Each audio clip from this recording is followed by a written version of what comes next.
Hello. So ഇന്നത്തെ സെഷനിൽ നമ്മൾ നോക്കാൻ പോകുന്നത് എങ്ങനെയാണ് ഫുജിഷ്ക ERPയിൽ ഒരു എക്സ്റ്റേണൽ സ്റ്റോക്ക് ട്രാൻസ്ഫർ അതുപോലെ തന്നെ ഒരു എക്സ്റ്റേണൽ സ്റ്റോക്ക് റെസിപ്റ്റ് ചെയ്യാന്നുള്ളതാണ്. സോ ആദ്യം തന്നെ നമ്മൾ ട്രാൻസാക്ഷൻസിൽ നമ്മൾ ബ്രാഞ്ച് ട്രാൻസ്ഫർ ആൻഡ് റെസിപ്റ്റ് എന്ന് പറഞ്ഞിട്ടുള്ള ഓപ്ഷൻ ഉണ്ട്.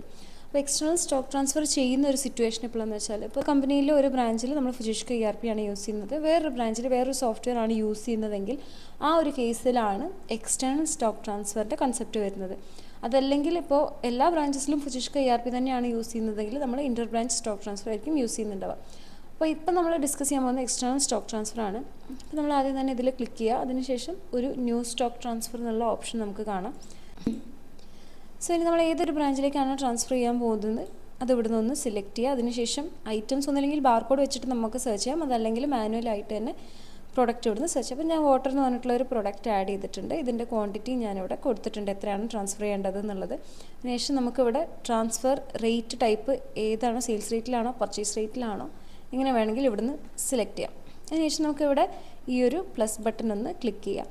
പിന്നെ നമുക്കിവിടെ ഹിസ്റ്ററി എന്ന് പറഞ്ഞിട്ടുള്ള ഒരു ഓപ്ഷൻ കൂടെ കാണാം. അപ്പോൾ ഈ ഹിസ്റ്ററി നോക്കിയിട്ടുണ്ടെങ്കിൽ നമുക്കാണ് ഈ ഒരു പ്രൊഡക്റ്റിന് എത്ര സെയിൽ നടന്നിട്ടുണ്ട്, റിട്ടേൺ നടന്നിട്ടുണ്ട്, ട്രാൻസ്ഫർ, റെസിപ്റ്റ്, പർച്ചേസ്, അങ്ങനെയുള്ള ആ ഒരു പ്രൊഡക്റ്റിന് റിലേറ്റ് ചെയ്തിട്ടുള്ള കംപ്ലീറ്റ് ഹിസ്റ്ററി നമുക്കിവിടെ അവൈലബിൾ ആയിരിക്കും. അതിനുശേഷം നമുക്ക് ഇവിടുന്ന് വേണമെങ്കിൽ ഈ ഒരു പ്രൊഡക്റ്റ് റിമൂവ് ചെയ്യണമെങ്കിൽ റിമൂവ് ചെയ്യാം, അതല്ലെങ്കിൽ എഡിറ്റ് ചെയ്തിട്ട് എന്തെങ്കിലും ചേഞ്ചസ് വരുത്തണമെങ്കിൽ ഇവിടെ എഡിറ്റ് ഓപ്ഷനുണ്ട്. പിന്നെ നമുക്കൊന്നല്ലെങ്കിൽ ഇത് ട്രാൻസ്ഫർ ചെയ്യാം, അല്ലെങ്കിൽ നമുക്കിത് സേവ് ടു ഡ്രാഫ്റ്റ് എന്ന് പറഞ്ഞാൽ ഇനിയിപ്പോൾ നമുക്ക് കുറച്ച് കഴിഞ്ഞിട്ട് ഇത് ഒന്നും കൂടി എഡിറ്റ് ചെയ്യണമെന്നുണ്ട്. അപ്പോൾ വേണമെങ്കിൽ ഇപ്പോൾ തൽക്കാലത്തേക്ക് ജസ്റ്റ് ഡ്രാഫ്റ്റിലേക്ക് ഉണ്ടെങ്കിൽ ഇവിടെ സേവ് ടു ഡ്രാഫ്റ്റ് എന്ന് പറഞ്ഞിട്ടുള്ള ഓപ്ഷൻ ഉണ്ട്. അപ്പോൾ ഇത് ഞാൻ ജസ്റ്റ് സേവ് ടു ഡ്രാഫ്റ്റ് കൊടുത്തിട്ടുണ്ട്. അതിനുശേഷം നമ്മളിതൊന്ന് ക്ലോസ് ചെയ്യുക.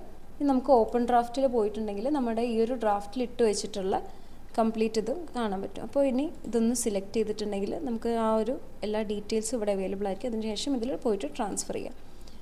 ഓക്കെ, അപ്പോൾ നമുക്കിതിൻ്റെ പ്രിവ്യൂ ഒന്ന് അവൈലബിൾ ആയിരിക്കും. അതേപോലെ ഈ ഒരു ട്രാൻസ്ഫർ നമ്മുടെ ലിസ്റ്റിലേക്ക് ആഡ് ചെയ്തിട്ടുണ്ട്. അപ്പോൾ ഇനി നമുക്കിത് വേണമെങ്കിൽ ഇവിടുന്ന് എഡിറ്റ് ചെയ്യണമെങ്കിൽ എഡിറ്റ് ചെയ്യാം, അല്ലെങ്കിൽ വോയിഡ് ചെയ്യണമെങ്കിൽ വോയിഡ് ചെയ്യാം.